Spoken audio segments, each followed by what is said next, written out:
So, nanggaling tayo sa sa palengke. Yan, so yan ang ating mga pinamalengke. Yan, mga sari-sari. Ngayon titignan natin kung kaninang nandun tayo sa palengke kung ano ba yung mga binili natin na yan. Okay, alin? Siguro kamatsili yan. So mayroon dragon fruit. Nandito tayo sa market sa Thailand 25. Itong mangga na hilaw ay tig 30. Itong hinog ay tig 30 din. Mayroon ding 40. Mayroon silang malalaking bayabas, tig 25 lang ang kilo. Yan. Tapos may tinda na rin sila na lutong kanin. Chicken. Dito naman ay mayroon silang tindang soya. Ito yung mga soya nila, naka-plastic na. Tapos ang astig dito, kahit soya lang ang paninda niya, naka QR code siya, no? O yan, astig, diba? Yan. Dito naman sa kabila ay lutong chicken. Mayroong paa ng manok, mayroon iba-ibang bahagi ng manok. Yan, so yan naman, lutong chicken naman yung sa kanya. Tapos ito naman isa ay palamigan ng soft drink. So astig, na ikot-ikot na galaw-galaw, may yelo yung kanyang palamigan ng soft drinks. Ito mga ubas. Ito ubas talaga, ito ubas na green. 180. Mga dahon na pang-ulam, panghalo. Yan. Sili, may kamatis. Nakasupot-supot ang mga paninda nila dito. Wala nang tofu. No more tofu. So yung gabi nila natagtad na. Tomorrow. Ito, yung kanilang balot, ganito. No papaya. How about atis? Magkano kayang atis? How much atis? Ito kabuti. Palagi po silang mayroon ditong sayote. Palagi silang mayroon ditong kabuti. All year round mayroon silang kabuti. Yan, so hindi nauubusan dito. Araw-araw, buwan-buwan mayroong kabuti. Itong sayote, minsan-minsan lang kami nakakakita ng sayote dito. Meron din silang itong isa. Meron din silang katuray. Yan. At ito. Hindi ko alam tong isa na ito kung talong o hindi, pero parang mukhang talong, parang mukhang hindi rin.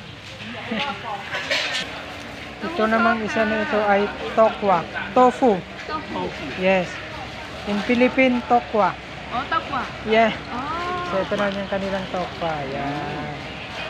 Ito naman yung kanilang isda, steam. 70. Mayroon silang kale, mayroon ding ditong kale, mayroon ding kulitis. Ano na nga itong isa na yan?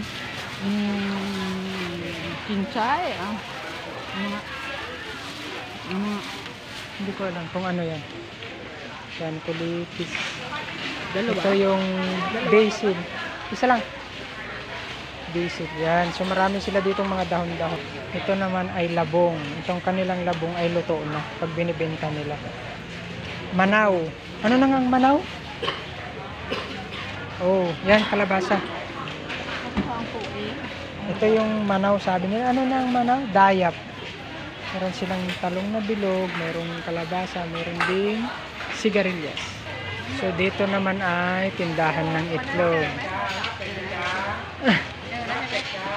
Is it okay? Yeah. So, brown egg. Marami sila dito, brown egg. Mas marami brown egg. Tapos yung sa ating red egg, sa kanila ay orange. Ay, pink pala. Ito naman ay lunggan, 35. Lansones. Lansones, 20. Lunggan, 35. Gusto ni Josh lang yung lansones. 20. Aroy. Yan, so bibili tayo ng okra na pambabag. okra. Tapos tinitinda rin nila dito ang buto ng ipil-ipil, pangkain. Tapos okra. Grabe no, pati buto ng ipil-ipil. Dito naman bibili tayo ng manok. Yan, mayroong medyo maanghang, mayroong hindi masyadong maanghang. Maanghang yan. So isang gayat ay 10 piso ay 10 baht. Yan. Tapos dito tayo bibili ng dragon fruit. Yan. Samsip 35. Ay. Oo, 35. Yan. So dragon fruit. Meron silang broccoli. Itong broccoli marami sila dito, mura lang din. Mura lang din ang broccoli ito. Kabuti. Dami nilang kabuti. Sari-saring kabuti. Oo, tama na yun. Dalawa lang. Yan. So, yan ang mga nandito sa mga palengke nila dito sa 30. Walang tayo broccoli, ano? Yan, broccoli. 30. Yan, tapos ito, mayroon din sila dito lettuce. Itong lettuce, madami sila palagi nitong lettuce nito. Kamura lang to. Parang tigsa 10 baht lang ang pandito ang lettuce. Yan, tapos carrots. Murang-mura lang din ang carrots. So, parang 10 baht lang din ang isa na yan. Yan, tapos hindi natin nakunan yung kanina, yung mga repolyo. Hindi tayo nakarating dun sa dulo kasi. Yung repolyo, yung mga papaya, yan. Dami silang mga sari-saring dito. Sari-saring mga gulay at saka mga prutas. Hindi nga natin nakunan yung yung persimmon. Persimmon, yan.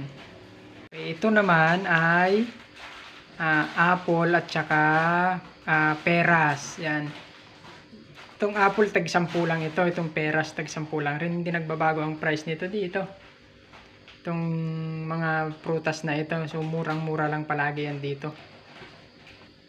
Tapos ito ay matagal ko nang nabili ito na gusto ko na lang rin ipakita na saging.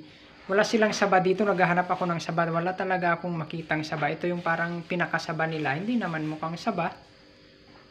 Yan. Pero matamis din naman, masarap din prituhin at saka ihawin siguro. Pero mas masarap yung saba natin dyan sa Pinas, matamis. Napakatamis yung saba natin dyan. Naghanap talaga ako dito, wala talaga. Mayroon din sila itong tinatawag na lote. Lote, sabi nila. Ito parang fiber siya, oh. Fiber siya, kala mo siya bunot. Yan, so yari ito sa harina, may halong Ovaltine, may halong gatas. Tapos may sugar. Yan. Tapos ibabalot siya dito sa wrapper. Yan, kinakain na siya ng ganyan. Luto na yan. Ito, luto na tong lote. Babalutin lang to sa wrapper tapos kakainin na. So yan yung mga iba-ibang mga delicacies nila dito sa Thailand. Tapos kasama dyan ay itong tinatawag nilang rice bran oil. Mantika ito siya, rice bran. Yung bran, di ba yung yung dara? Yan. So, meron silang rice bran oil. So, lagi akong gumagamit nitong rice bran oil. Masarap siya. And so, yan lang yung ating feature ngayon. Oh, dagdagan natin. Meron pa tayo itong kanilang pulot. Ito ay cultured na pulot. Yan. Cultured na pulot na ito. Hindi natin to nakita sa palengke kanina. Nandito na to sa ngayon, sa bahay. Yan, cultured na pulot siya. Hindi siya kasing tamis ng wild honey natin dyan sa Pilipinas. Okay, thank you so much. Thanks for watching.